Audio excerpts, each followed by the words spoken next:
bismillahi irrahmani irrahim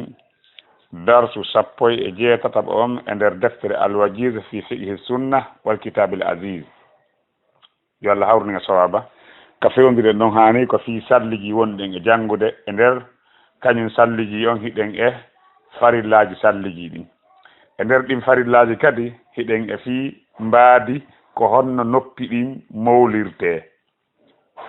masgugol noppi ɗin non noppi ɗi maskirte noon hiɗen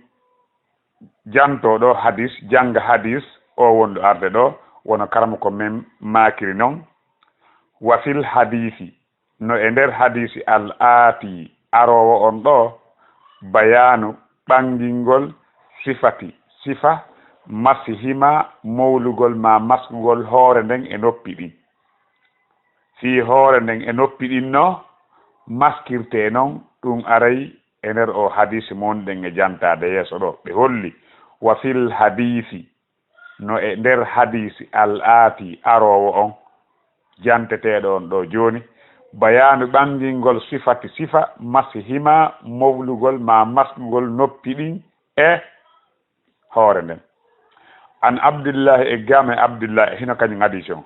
e game abdillahi o ko ibnu amrin ko ɓiɗɗo amri bunil aasi ɓiɗɗo aasi on anna wonde rajulan gorko atan nabiya sallllahu alayhi wa sallam gorko ari kanelaɗo fa qala o wi'i kañum gorko on ya rasulallahi ko ayyo nelaɗo allah kayfa tuhur ko honno laɓɓinorte hollanno laɓɓinorte noon ko honno laɓɓinorte nelaɗo sallllahu alayhi wa sallam hiɓe wawno sifanade mo ɓe inna waɗu hunde kaari waɗu hunde kaari waɗu hunde kaari kono ɓe hollimo fi honɗum nanɗo e yi'uɗo wona gotum voilà fada'a nelaɗo noddi bima in ndiyam fi ina'in e nder miran ɓe noddi ndiyam e nder miran fa gosala nelaɗo looti kaffayhi newe makko ɗen ɗiɗi salasan ɗate tati ɓaawo ɗum ɓe waɗi honɗum summa refti o wasala ɓe looti wajahu yeeso ngon salasan ɗate tati nelaaɗo looti yeeso maɓɓe ngon ɗate tati summa refti wayliten ɗerol ngol summa refti o wasala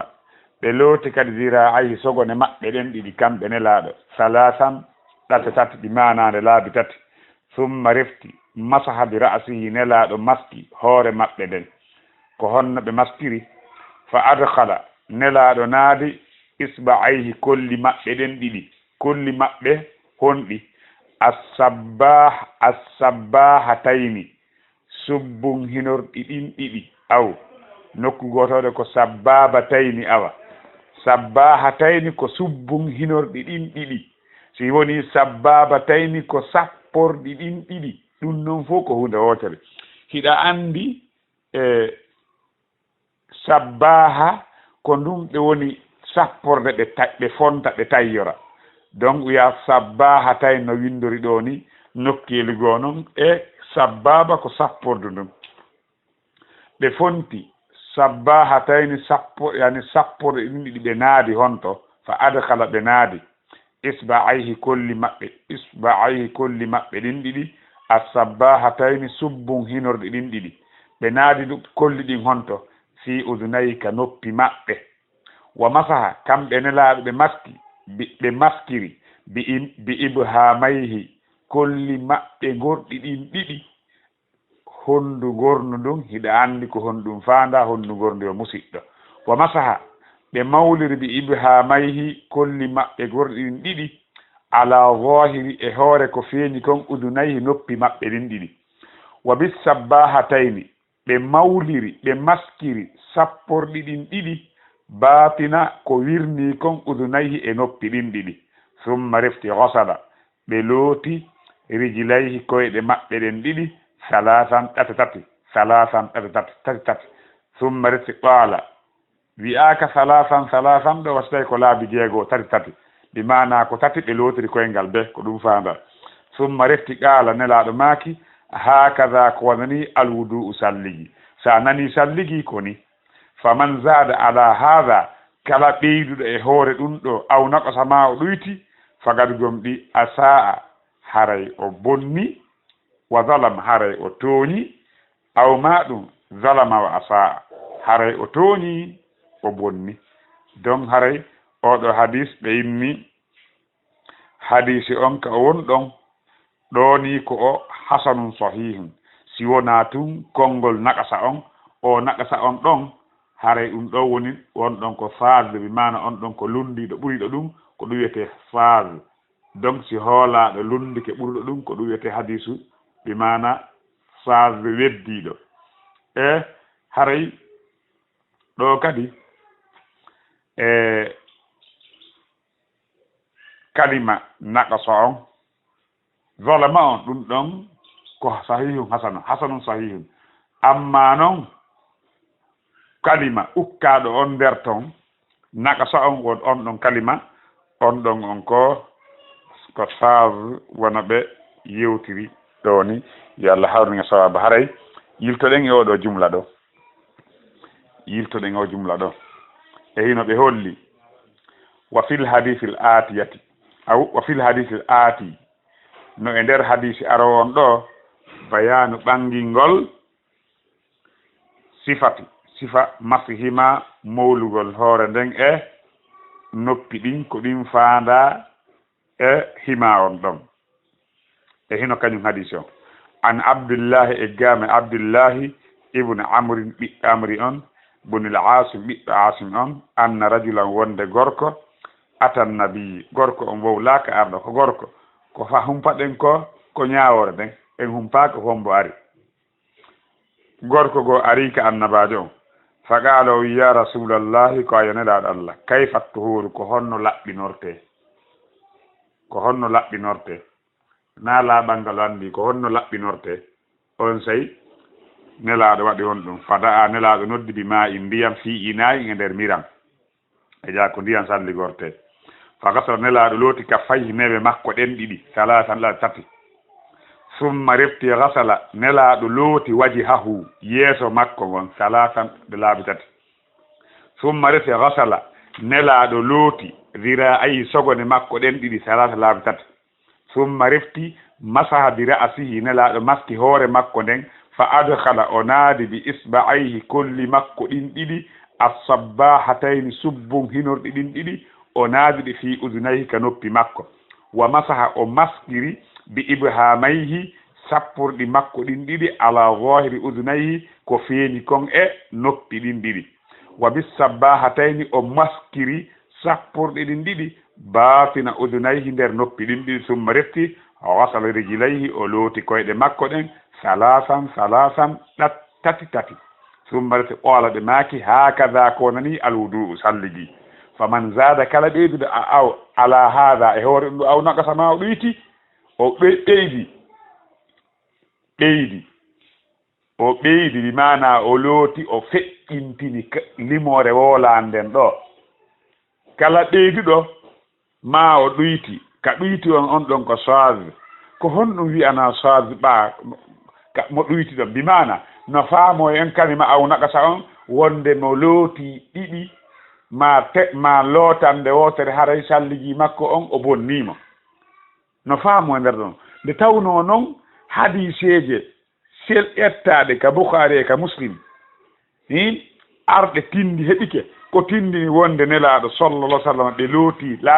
lootande ɗiɗi o hadisi ɗo noon mo hewta darja hadisi mo hewta darja ɗin ɗen hadiseje ɗon oɗo hadisi hasanu o lundike hadis sahihu ko honɗum wiyeten wiyen oɗo ko sage en hawkatamo ɓa ko hasanu en hawkatamo kono noon en bugotako kadi le ɗeeɗa ko wowli kon donc ɗum wiyeten ko ɗum addi e wi'u oɗo ko sage bi mana ko lundiɗo ɗen hadiseje ɓurɗo selde oɗo hadis nam donc haray ko ɗum waɗi wiɗo naqasa on ko sage faqad gomɗi asa o zalama aw zalama o asa ko filliɗo hadise on jiɗi ko honduge mo fuɗɗora o windi fof kulol wota o wowli e hoore nelaɗo ma harak nelaɗo makade allahu akbar ɓeno reeni e fenugol e hoore nelaaɗo sabu ɗum ko hulɓinii ɗum nelaaɗo maati kala fenɗo e hoore an ko tewiiɗo yo heɓule fentorde makko ɗen ka yiite ko ɗum waɗi ɓe reeni moƴƴa e wowlugol ko nelaaɗo sallallahu alih w sallam ɓe yewtaade ko haray hawnaaki tawa ngalɗiniima jooni ko honno mi naɓiri e naɓande arnande minni jira ayhi sogode maɓɓe ɗen summa retti masa bi ra'asihi ɓe maski hoore maɓɓe nden jooni mi yii hoore makko nden kadi ko arabu kamɓe ɓe alaa ɗum wiigo onon taw ko gooto kamɓe ɓe alaa ɗum kamɓe ko anta won ɗo ko anta an huwa kanko amma waɗugol e jama teddinirgol goɗɗo waɗa mo jama kamɓe ɓe alaa ɗum yo Allah hawne sawaba donc aray ko ɗum waɗi mi naɓɓitori laawol ɗimmol ngol mi naɓiri noon feƴƴen toɓɓere jeɗɗaɓere nden e farillaji ɗi ɓe limti ɗin ka farillaji salligi ɓe maaki tahlilu lihyati jagagol waare nden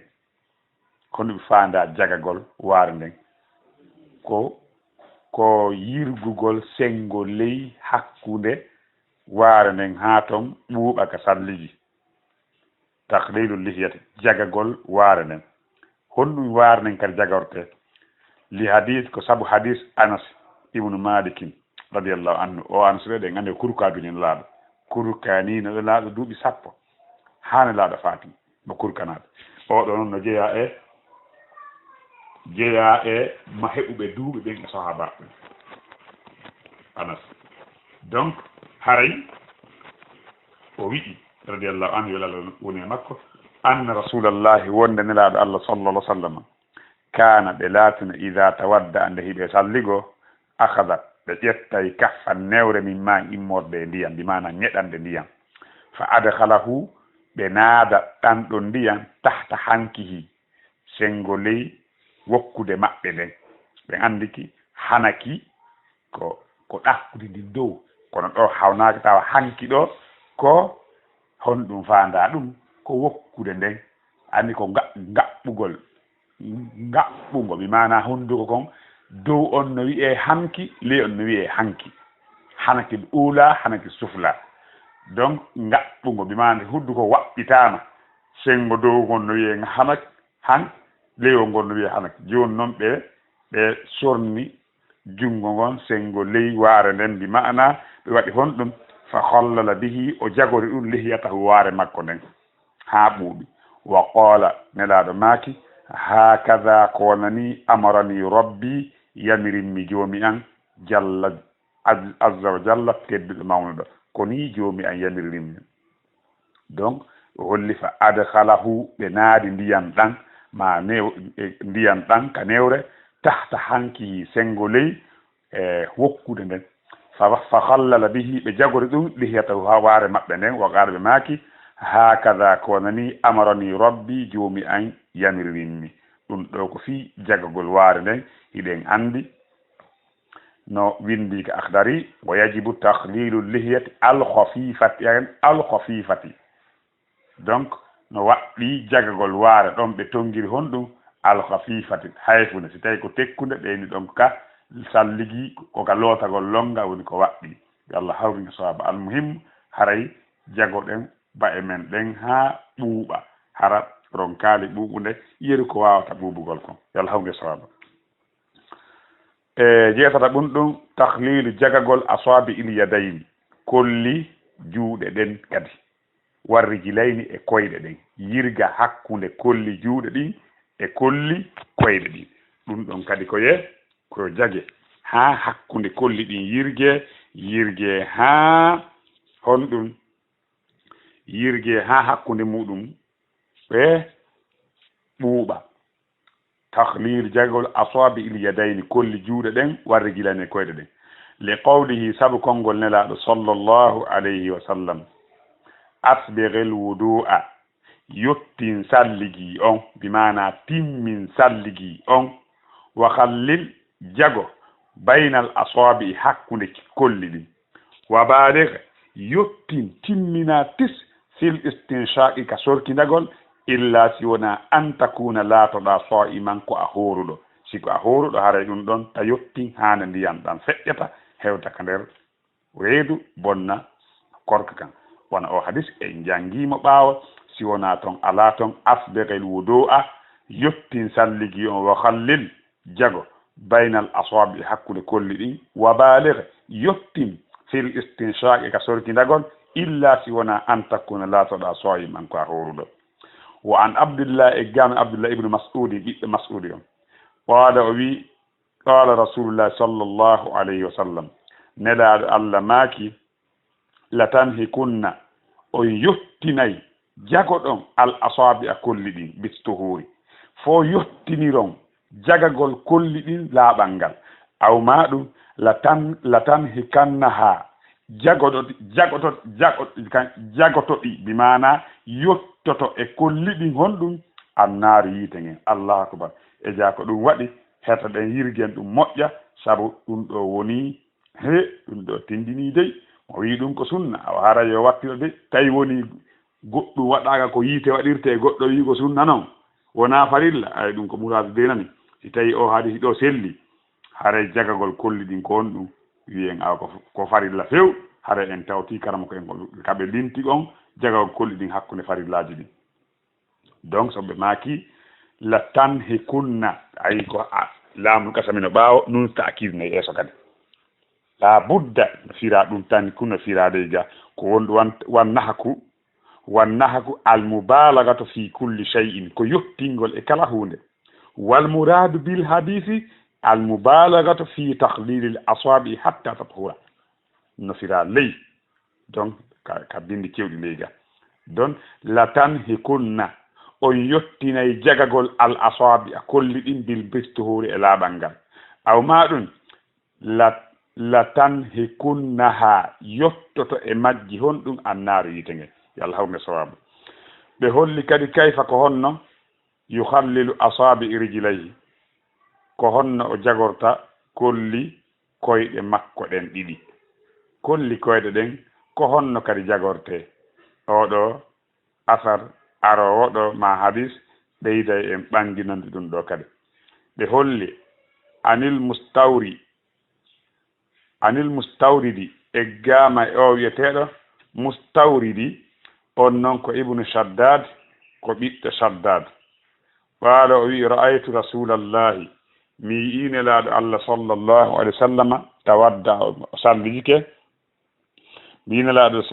no sallijike fa khallala mi yi'inelaaɗo no salligi fa khallala o jagi asaabi arijlayhi o jagori kolli koyɗe makko ɗin o jagori bi khinsarihi hondu makko kiwatunku khinsari ko hondu kiwatunku ɗen andi kolli ɗin joyi hondu be no mari inde ka arabu no mari inde ka pular meɗen kadi kiwatunkun ko wiyete ko khinsaru hikkindun ɗon ko binsaru njandu tumboru ndun ko wustoa sappordu ndun ko sababatu ngordu ndun ko ibham donc haray nelaɗo sallllahu alayhi wa sallam ko ɓe jagorayno hakkunde kolli ɗin yi'ama hiɓe jagora hakkunde kolli ɗin honɗum hondo kiwatunkum si on tigi noon jagori harana kiwatunkum en wi'ata o waɗi ko harmi ma sellata almuhimmu ko faanda kon ko hakkunde kolli ɗin laaɓuɗi ɓuuɓa ko ɗum woni ko ɗaɓɓa kon haray oɗo darsu ko ɗo wonɗen e darade e makko aranoyen ko heddi kon hande kadi ko sunnaaji salliji ɗin wona e limtede hiɗen andi noon en yewti nokkeli e kan sartiji ko woɓɓe go yewti e ko yowdiri e ko yowdiri e ɗuman ɗo kadi jo hamni sawa wallahu alam